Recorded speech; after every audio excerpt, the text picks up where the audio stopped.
Oi, gente. Um bom dia para vocês.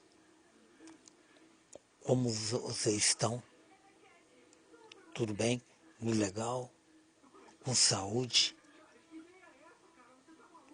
Nossa, maravilhoso. Eu gosto de ver isso de vocês. Nossa, vocês são legais. Gente boa. Todo mundo com saúde. Nossa, caramba. Que beleza, né, rapaz? Que Deus abençoe vocês, né? Tudo com saúde, alegre. Nossa, tão bonito isso aí, né? Com AIDS, né? Sabendo que vai morrer, né? Tá bom, é isto aí, rapaz. Vocês estão abençoados, né?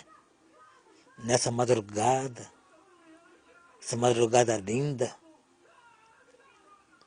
Todo mundo se gabando, todo mundo rindo, doente, com a gripe, né? Uma gripe que nunca sara.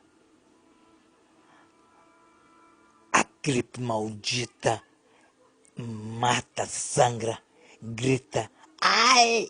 Ai! Ai, mãe, tô morrendo. Morrendo. O que, meu filho? Morrendo de que? AIDS. AIDS me pegou, mamãe. Que é isso?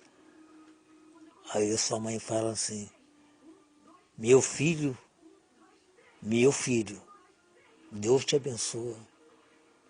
Se você for morrer, morra com Deus pra lá. Não vai fiatar o resto das crianças aqui não, porra. Tá certo? É isto aí. Ô, gente, tudo de bom pra vocês. Ó, vai na fé. Vai na fé que Deus ajude vocês a salvar.